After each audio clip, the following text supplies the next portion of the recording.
And so you knew they were going to come for you. You had to know that. Now, to the degree that they're doing so, I get where you're coming from. I get where you're coming from. And one of the other nuggets that was presented in there, that she said that she was being sexualized, right? She's stressed out. She's being sexualized. Nothing to see here. Please move along. Never mind all the pictures I have put up half naked. And one thing we know is a slam dunk here is you're a hypocrite, or you wouldn't be posting these images online. That's just all there is to it, right?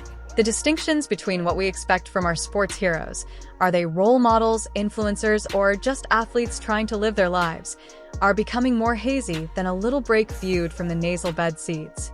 This is no longer just about some obscene pictures. And right now, sports fans and WNBA fans, well, they have went to war because Angel Reese has put out some rather risque sort of pictures of her in a parking garage. And in fact, we're talking about the whole Angel Reese being sexualized thing.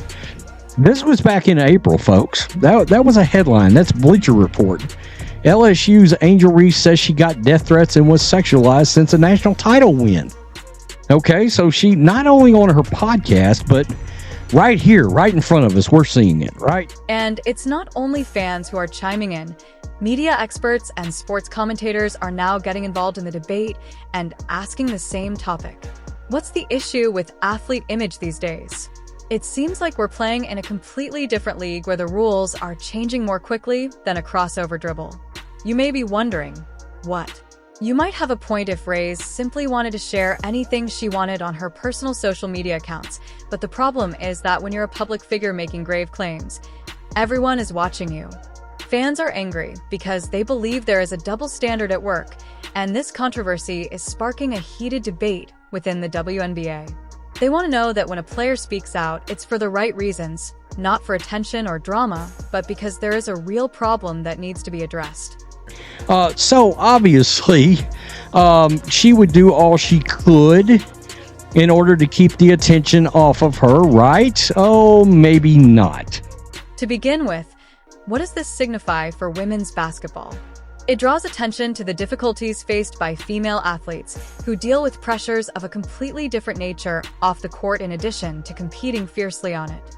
Every outfit, every picture, every post their public image is influenced by their choices.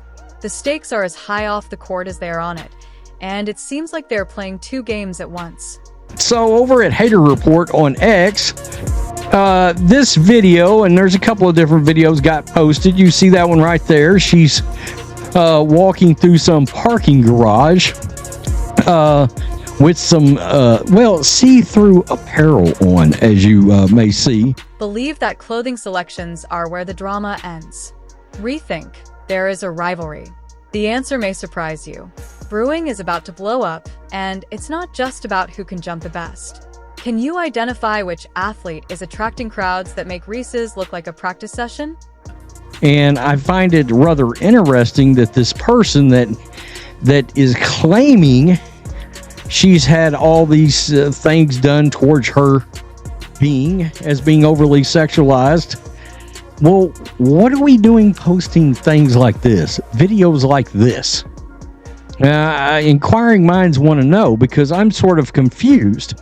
Enter Caitlin Clark, the emerging star who is winning over fans worldwide in addition to dominating on the court, while Reese is occupied with competing on social media. Let me tell you, Clark is quietly changing women's basketball, and the results are astounding. So, as you can imagine, this sort of thing got quite the reaction online from fans. Seriously. I mean, it's all over the place. So, honestly, she's not even there to play basketball, only to be posted on social media. And a lot of people are saying that, a lot of people are asking, even since the podcast went up. We know that Angel Reese was the most inefficient WNBA player in the league from inside 5 foot of the basket. Can you believe? On average, Clark's games draw nearly 15,300 fans, but Reese's attendance is only 10,200. This isn't a negligible difference. It's a game changer, but it goes beyond that. With 16 out of 18 of her games drawing over 1 million people, Clark's influence on women's basketball is growing to unprecedented levels.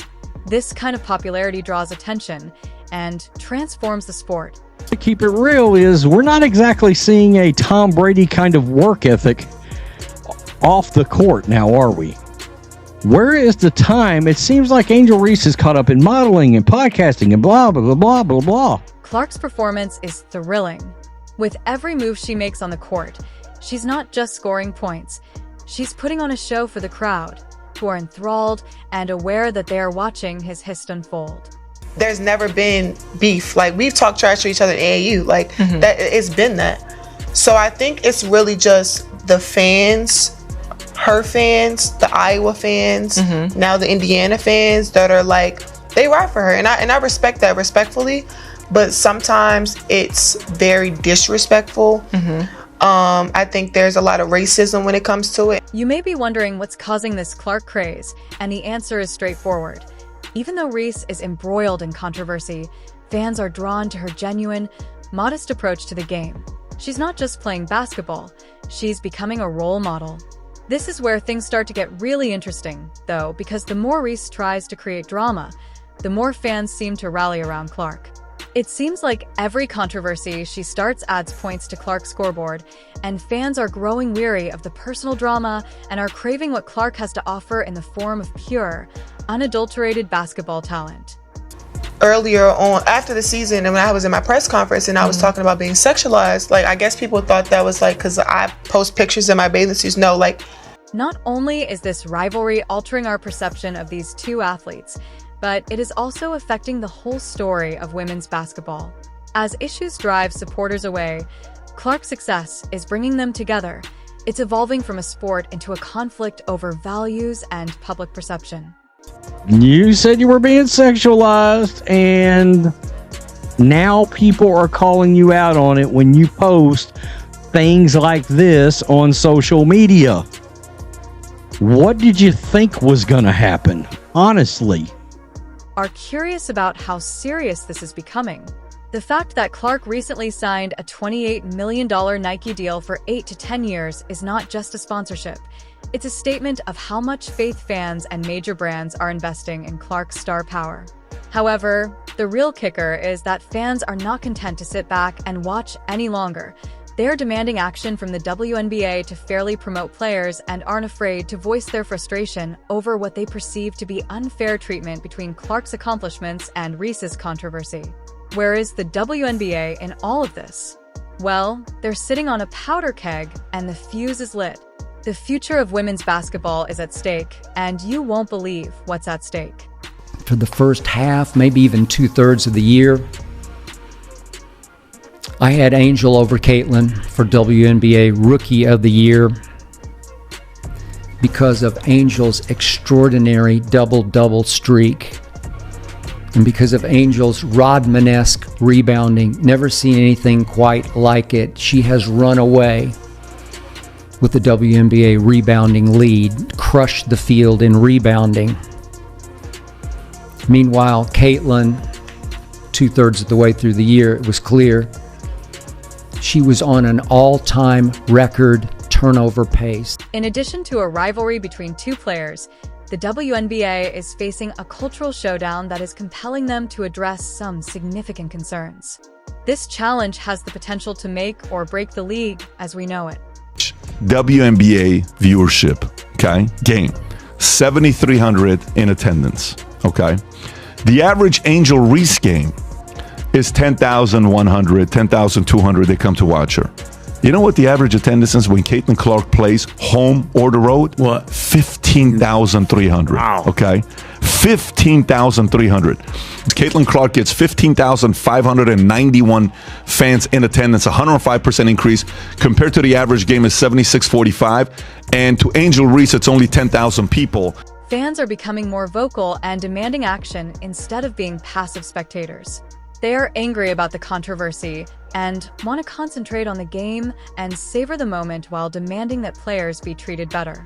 Greater openness from the league and responses to difficult questions regarding gender and race. It seems as though the fans are now the coaches making plays that the WNBA never anticipated, or that the controversy will tear it apart. That's the risk the WNBA is currently facing because they're walking a tight RPP, and one mistake could blow everything up. Most points by a point guard in a season in WNBA history. Most double-doubles by a rookie guard in WNBA history. Most points by a rookie in WNBA history. Most assists by a rookie. What will the WNBA do? They must negotiate this cultural minefield while maintaining the game's emphasis. It's like attempting to run a fast break while dodging landmines. One mistake, and the league will have to make some difficult choices. They must act quickly since time is running out, and the fans are watching.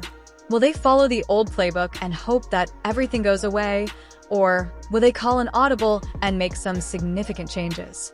Caitlin Clark is a generational talent. Caitlin is going to inspire a whole generation of girls that believe they can be a superstar like her one day. And because of her, the trickle-down effect will occur. The WNBA will generate more revenue, which will lead to higher pay, higher quality coaches, higher quality facilities, equipment, technology, and overall infrastructure to make sure these players satisfy the new demand.